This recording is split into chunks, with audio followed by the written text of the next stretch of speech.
Casi todos los días en nuestro Twitter, @Napoleón Bravo, y a veces en el Instagram, Napoleón Bravo Oficial, les lanzo o retuiteo el trabajo que está haciendo nuestro invitado de hoy. Excelente trabajo, Mario Buffone, que es historiador y es docente, y que pertenece a un blog que ahí tienen cómo conectarse directamente con ese blog, que es Obras de la Democracia Venezolana.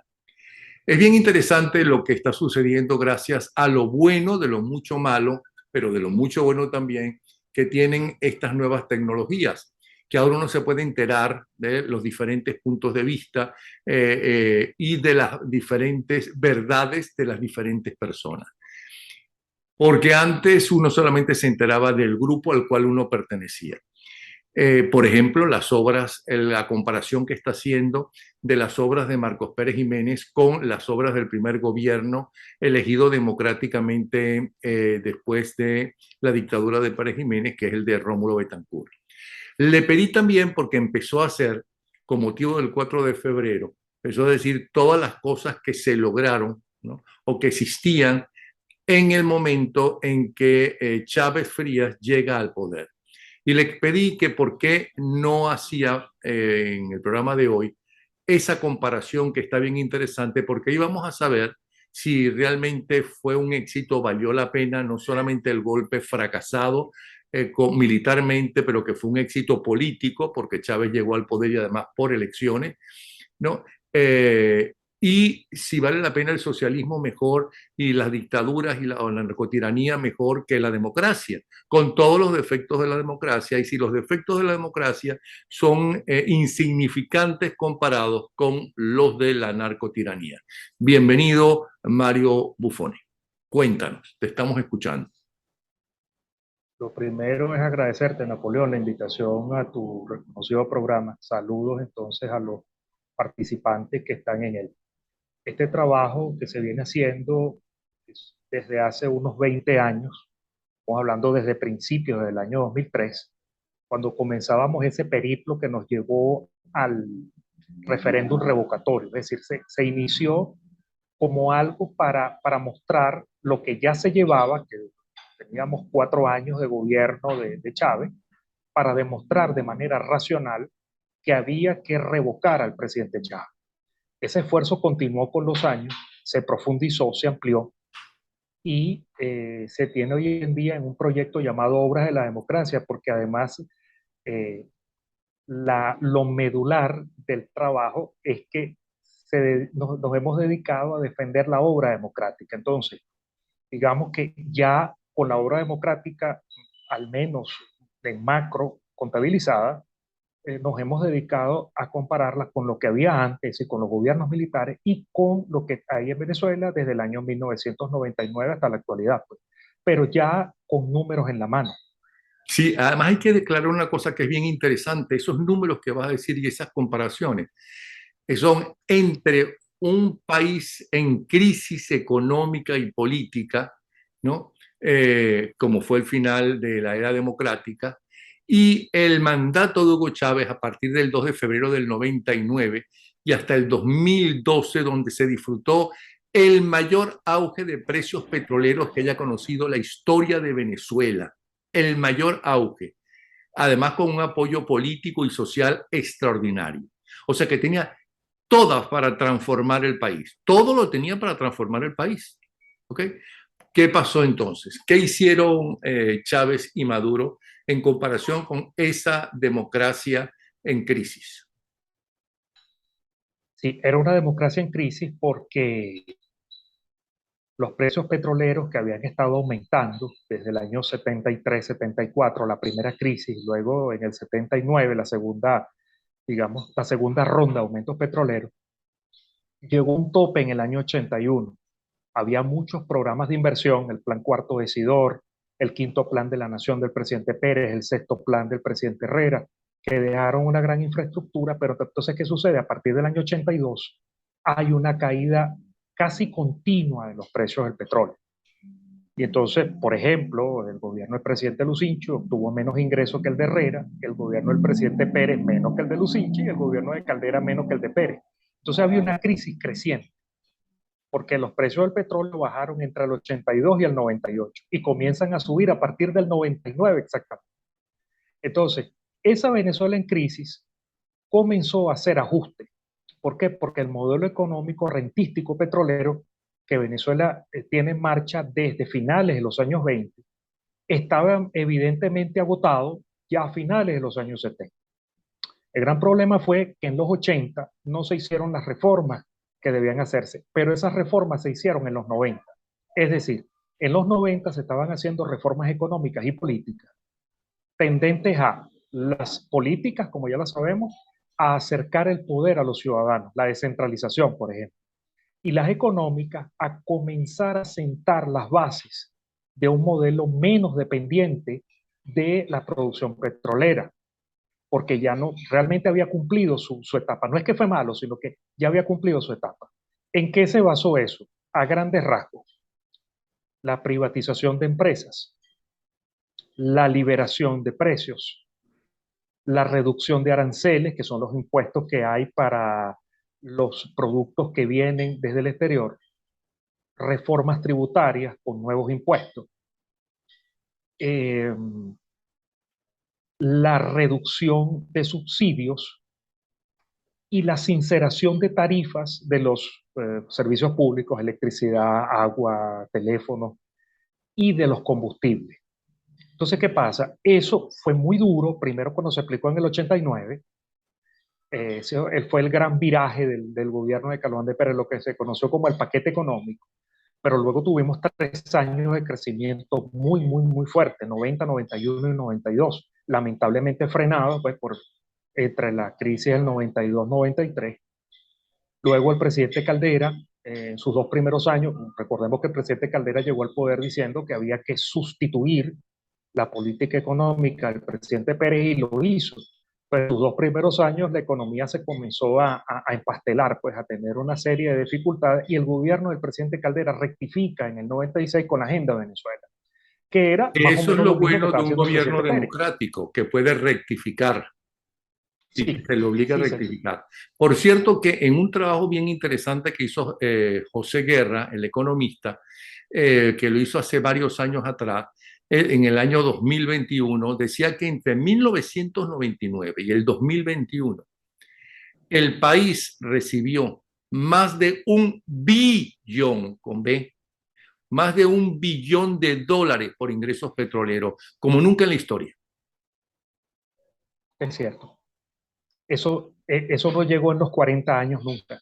O sea, la cantidad de dinero que se llegó a tener nunca llegó a ese nivel.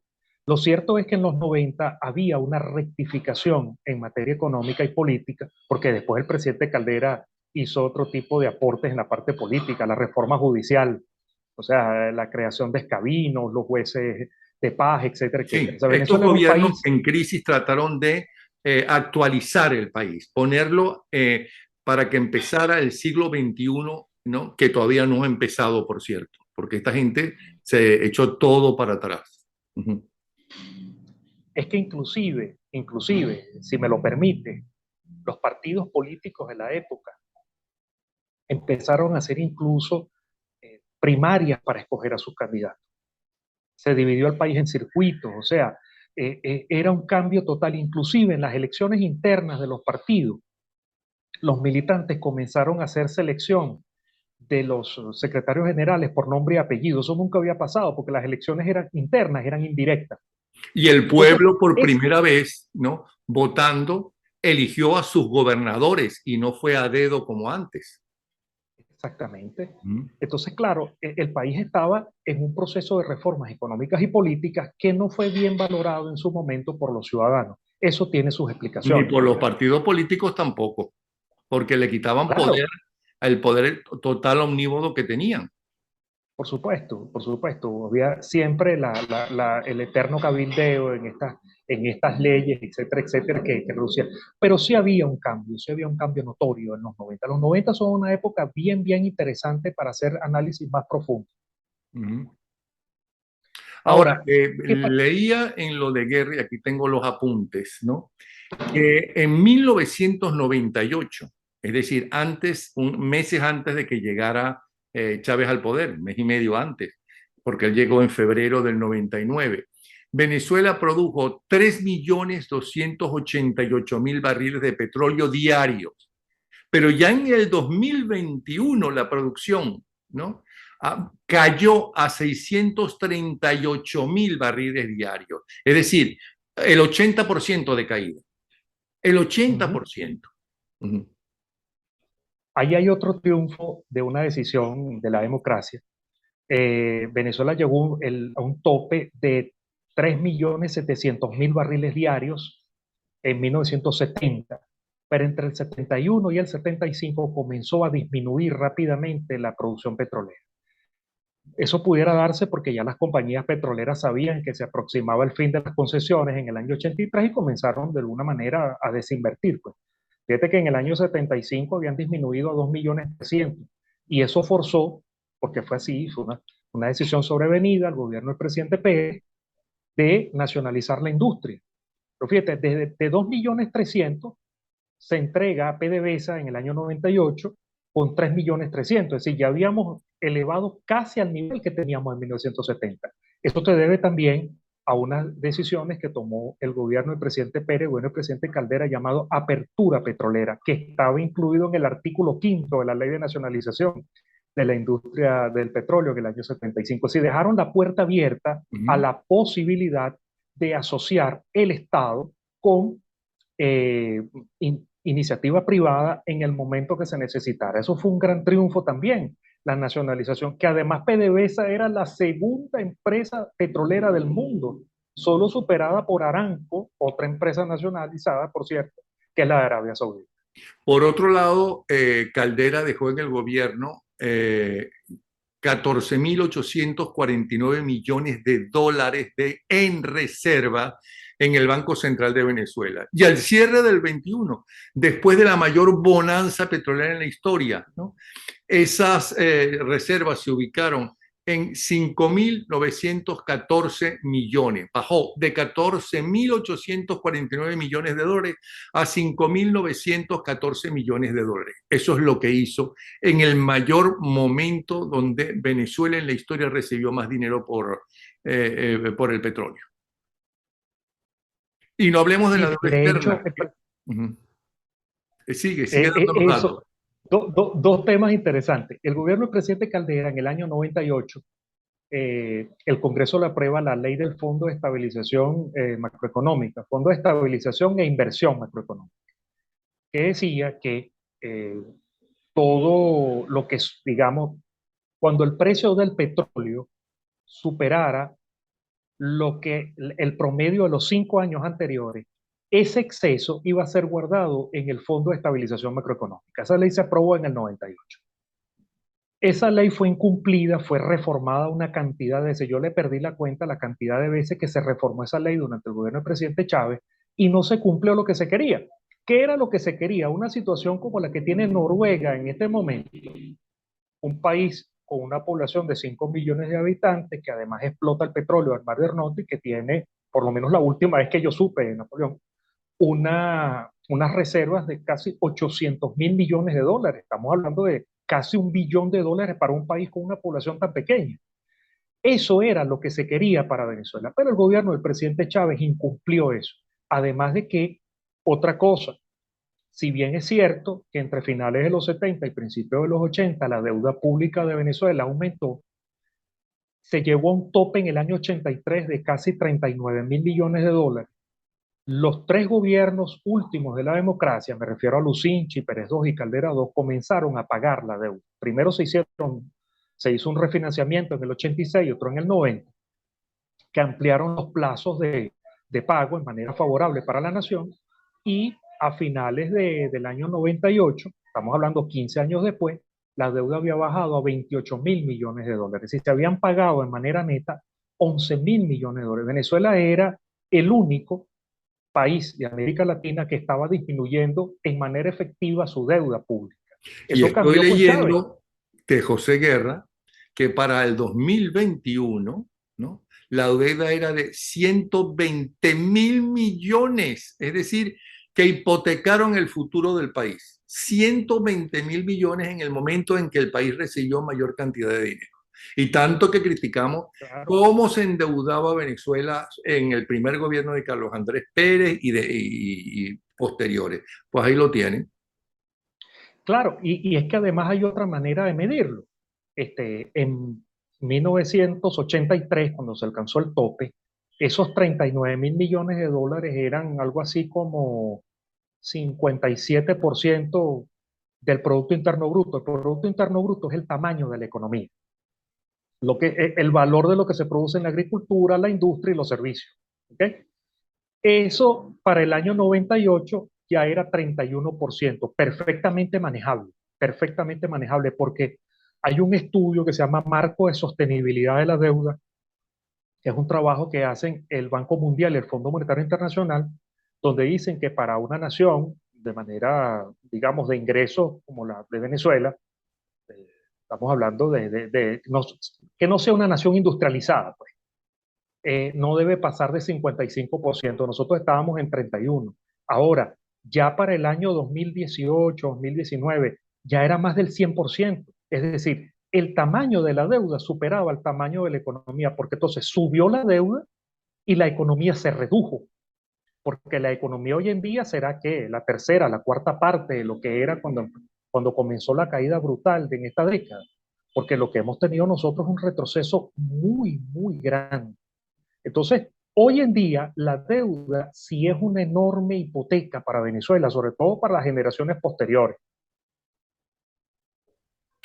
Bueno, el fenómeno de la deuda en Venezuela internacionalmente o en muchos economistas hablaban de que el fenómeno Venezuela, porque cuanto más dinero recibía un país, más se endeudaba. Ok, se endeudaba, pero hacían cosas concretas.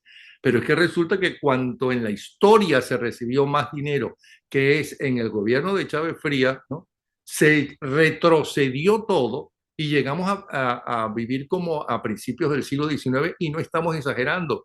Y cuando hablan de la pobreza y lo que ellos aman a los pobres, ¿no?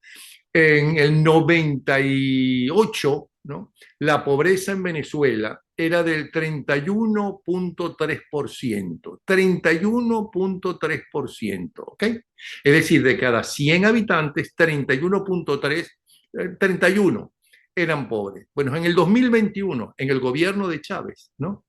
Subió al 90%, es decir, de cada 100 venezolanos, 90 eran pobres. Ese es el Sí, resultado. Pero lo que yo sí, quiero que me digas es más datos. ¿Sabes por qué? Porque es sorprendente que durante décadas y décadas hemos escuchado las maravillas que sí hizo cosas buenas, por cierto, de Pérez Jiménez, ¿ok? Comparándolas con un gobierno en crisis de todo tipo, como fue el gobierno de Betancourt. Y digo de todo tipo, porque ahí sí es verdad que hubo golpes. En Venezuela siempre hubo intentos de golpes, ¿no?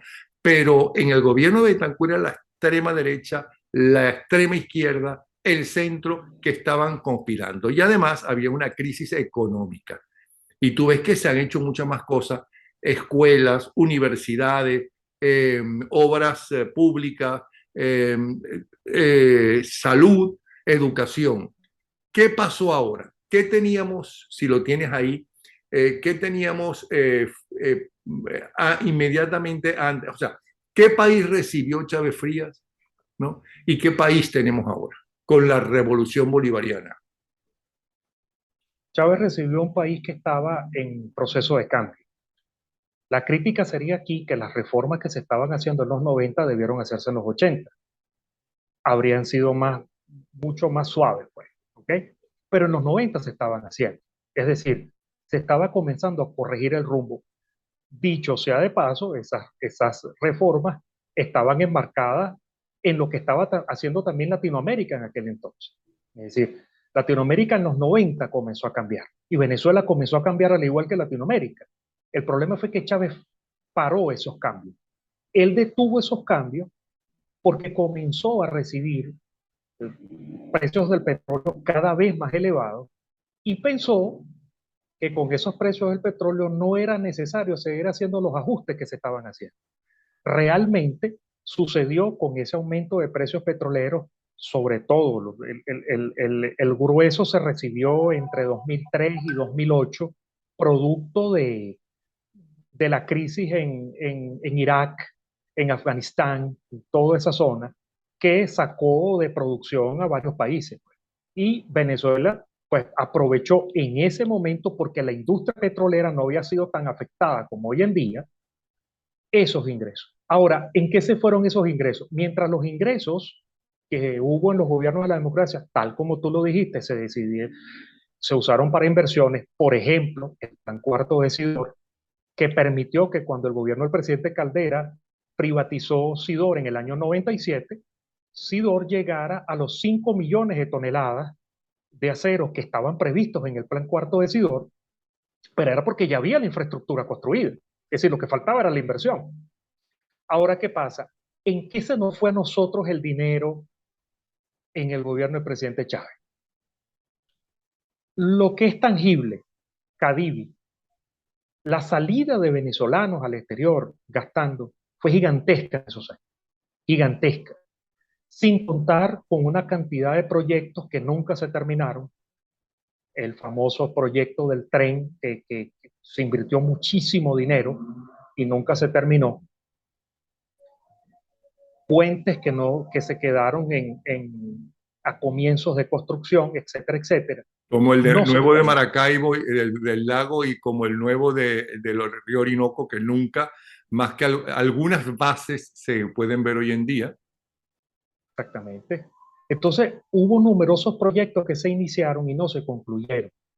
Y también, Napoleón, quizás algo que por los momentos no se pueda medir, pues apoyo a gobiernos extranjeros y a grupos irregulares, afectos a quienes gobiernan Venezuela en este momento. Por supuesto que ahí también se fue muchísimo dinero. Y hay algo que también hay que nombrar, un tema que vamos a desarrollar ahorita, que es el tema de la corrupción. Eh, yo tomé como medida, Napoleón, esto por supuesto es una propuesta, la cantidad de casos conocidos de corrupción, su nombre es realmente delitos contra la cosa pública. Estaba la ley orgánica de salvaguardia del patrimonio público comparada con el tamaño de la población. Es decir, la corrupción es un delito, al igual que los robos, los hurtos. Entonces yo hice lo mismo que se hace con esos delitos, es decir, comparé proporcionalmente la corrupción. Y en Venezuela, desde el gobierno de Betancourt hasta el segundo gobierno del presidente Pérez, estamos hablando de 35 de los 40 años de la democracia, la tasa de corrupción, llamémosla así, tasa de corrupción, por darle un nombre genérico, era de 2.1 casos de corrupción por cada 100.000 habitantes. Fíjate que estoy haciendo lo mismo que se hace con la tasa de homicidios o de robos o de hurtos, ¿no? Estoy haciendo lo mismo. Por supuesto, ahí hubo variaciones, pero las variaciones fueron pequeñas, 1.8, 2, 2.3. El único gobierno que se sale un poquito de eso es el segundo gobierno del presidente Caldera con 3.6. Ahora, ¿qué pasa? Cuando llega Chávez, las estadísticas están entre el 99 y el 2005. Estamos hablando 7 de los 14 años de Chávez. 8.3, Napoleón. O sea, con las propias cifras dadas del gobierno por el CICPC, la corrupción se multiplicó durante el gobierno de Chávez, que sabemos que en esa época no alcanza lo que estamos viviendo nosotros hoy en día. Entonces, la corrupción se ha transformado en un barril sin fondo que se llevó muchísimo dinero. Y cuando tú sumas lo que se le invirtió a Cadivi, los proyectos faraónicos inacabados o acabados también, pero con enorme sobreprecio, y la corrupción, puedes entender cómo se dilapidó $1 billón en estos 24 años y cómo nosotros tenemos entonces reservas menores y deudas mayores. Ahora, mucha gente dirá que no le importa la pobreza de los demás y no se dan cuenta que cuanto mayor pobreza haya, más inseguros están ellos y menos pueden alcanzar sus sueños o les va a costar más difícil, ¿no? El hecho de lo que valía el bolívar antes, que ahora no existe prácticamente, y cómo el salario mínimo mensual se desploma de el último día del gobierno de Rafael Caldera, ¿no? Que estaba en $337, ¿ok? con Bolívar fuerte, evidentemente, aunque devaluado desde la época de Luis Herrera y siguió devaluándose en otros gobiernos. Y Luis Herrera no es el primero que devalúa, porque es que además la propaganda política es impresionante. El propio Betancur en su gobierno tuvo que devaluar el Bolívar. ¿Ok? Sí. Bueno, Ujú. Chávez recibió el salario mínimo en 337 en el 98, en el 99 cuando llega. Y para el 2021 pasó de 337 a $2.40 mensuales. ¿Qué tal? Sí. Es que Así, increíble, increíble lo que le ha pasado al venezolano. Increíble. así es, así es. El salario se ha devaluado. Mira, hay una cuenta de, yo hablaba hace rato del Producto Interno Bruto, que es el tamaño de la economía. Dentro del Producto Interno Bruto hay una cuenta que se llama salarios pagados a los trabajadores. Si tú divides eso entre el número de trabajadores, tienes cuánto gana cada uno, ¿verdad? Per cápita. Por supuesto, eso no es igual, ¿no? Pero tienes un salario per cápita. Yo saqué la cuenta entre diciembre del 98 y diciembre de 2017 porque hasta allí está el Banco Central, hasta allí lo refleja. Estoy hablando de cifras oficiales. Y tomé las cifras de trabajadores del Instituto Nacional de Estadística. Es decir, tanto la cifra de los salarios pagados como las cifras de trabajadores vienen de dos organismos públicos. Y el diciembre de 2017, el salario promedio de los venezolanos era apenas el 30%. No habíamos llegado a la situación actual, pero fíjate, lo que significa que en términos reales, un venezolano que ganara 100.000 bolívares, que era más o menos lo que era el salario mínimo en 1998, ganaba entonces en términos reales 30.000 en 2017, sin haber llegado a lo que tenemos nosotros hoy en día en 2023. Eso significa un empobrecimiento tremendo de los venezolanos.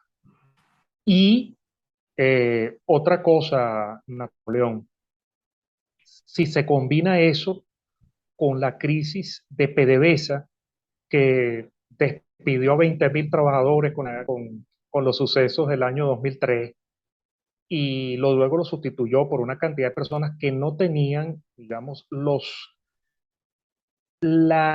conocimientos que tenía, porque PDVSA era una empresa que formaba a sus trabajadores. Muchos de esos trabajadores están en empresas extranjeras que no tuvieron que pagar un céntimo por su formación. ¿Okay? Y hoy en día, el precio del petróleo, que pasa de $100, no lo podemos nosotros aprovechar en medio de la crisis de la pandemia porque estamos produciendo 600.000 barriles, más o menos, era la última que yo vi de la Agencia Internacional de Energía del año pasado, 600.000 barriles diarios. Entonces, por supuesto, todo esto se combina, todo esto se combina porque se empobrece el país. Nosotros hemos tenido tasas de crecimiento negativo de la economía en los últimos años, tremendo. Es decir, la economía, si tú la tomas como un total, nosotros debemos tener que la cuarta parte, aproximadamente, estoy dando cifras al voleo, de lo que era cuando empezó la crisis. Pues. Entonces, se suma todo eso e implica un empobrecimiento del país, porque la nación recibe muchísimos menos ingresos petroleros que, dicho sea de paso, si se hubiesen mantenido las reformas de los 90 entre la creación de nuevas empresas, la inversión extranjera. Luis Justi, por ejemplo, que fue presidente de PDVSA durante el gobierno de Caldera, habla de las enormes inversiones que estaban entrando a Venezuela por concepto petrolero, que ese tipo de cosas, igual que las privatizaciones, ayudaron a paliar un poco la caída de los precios del petróleo. Y entiendo, la nación con menos ingresos, una caída violenta de la economía, evidentemente se pagan menos salarios y sucede entonces la crisis actual, porque nuestra crisis actual es económica, es política, es social, pero también es moral. Este último tema es un tema bastante espinoso, ¿ok? Que tiene que ver. Entonces, tenemos un país que está absolutamente en crisis, donde todo funciona totalmente mal, ¿ok? Y que la única manera que se tiene para poder de tratar de tapar la tragedia de los venezolanos. Y ya vamos a tocar un tema que es bastante delicado, que es el tema de la emigración de los venezolanos. Es, por ejemplo, hacer algunas cosas así como los nuevos estadios que tenemos nosotros, que son una maravilla que se están usando para la Serie del Caribe, que son orgullo de Venezuela, pero en un país en crisis, ¿no? En un país que necesita que sus hospitales funcionen, porque nosotros tenemos una salud privada, Bueno, pero es que Napoleón, además privada total. ese estadio no se necesitaba, porque si el estadio universitario con 20.000 ocupantes pocas veces se llena, ¿no? Imagínate, ¿para qué necesitábamos uno de 40.000, ¿no? En medio de la crisis de los hospitales, es impresionante. Sí. Nosotros tenemos una salud que es privada, Napoleón. Es decir, si una persona necesita ser atendida de manera ambulatoria o de manera quirúrgica, tiene que comprar todo lo que se necesita para poder ser atendido. Esto te lo digo también porque en los 90 comenzaron a surgir iniciativas de salud, digamos, mixta.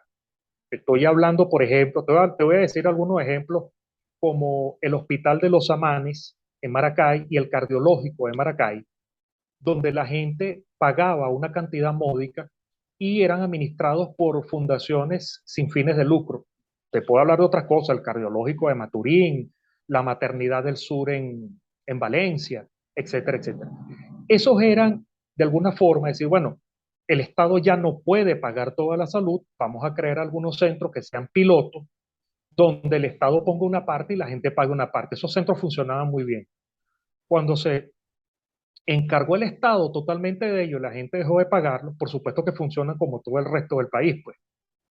Entonces, claro, los hospitales en Venezuela y los ambulatorios en Venezuela son de una salud privada, totalmente privada. Si tú no pagas los insumos, sencillamente no te pueden atender. Por más que traten nuestros médicos y nuestros enfermeros de hacerlo, no pueden hacerlo porque no tienen los medios. Y lamentablemente, mucha gente ha muerto precisamente porque no hay cómo atenderlo. Ese es otro de los gravísimos problemas que tenemos nosotros que resolver. ¿Cómo vamos a hacer para pagar la educación? ¿Cómo vamos a hacer para pagar la salud en el futuro cuando Venezuela entre en una nueva etapa que seguramente va a entrar? Entonces, hay que pensar en esas soluciones que eran ejemplos en los 90, por ejemplo, de inversión mixta, que pudiera ser una, para poder nosotros plantearnos la Venezuela del futuro. Sí. Bueno, nos queda un minuto. ¿Tienes alguna cosa que quieras agregar? Lo único bueno que tiene esta etapa que hemos vivido los venezolanos es que hemos aprendido. Los venezolanos hemos aprendido mucho. Los partos, estoy hablando de forma metafórica, de la historia son muy duros. Los venezolanos hemos aprendido bastante. Y los que están fuera han aprendido también. Tenemos el material humano, tenemos el recurso humano para cambiar el país. Solamente necesitamos entonces cambiar de timonel.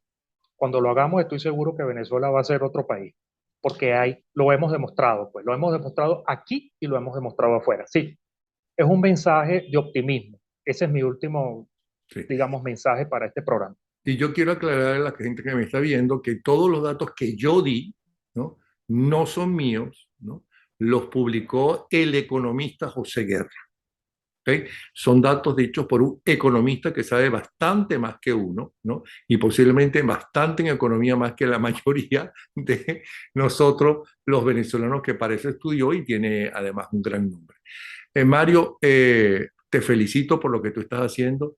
Ojalá durante toda esta semana, yo mañana, por cierto, tengo a Iván Ballesteros que me va a dar los 10 mayores robos de los últimos meses, los 10 mayores ladrones, ¿no? Del país, ¿ok? En este momento. Pero te felicito y ojalá durante toda esta semana nos hagas una comparación de la Venezuela que recibió Chávez Frías y la que dejó con su muerte.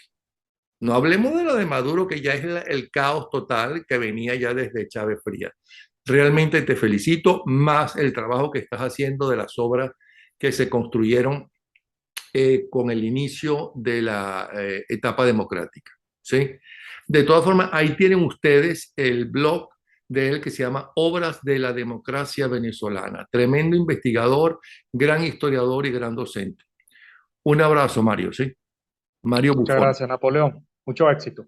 Y no, éxito para ti, de verdad, te felicito. Ojalá todo el mundo te pueda leer y pueda ver todo lo que se hizo. Gracias a ti. Nos vemos. Hasta luego.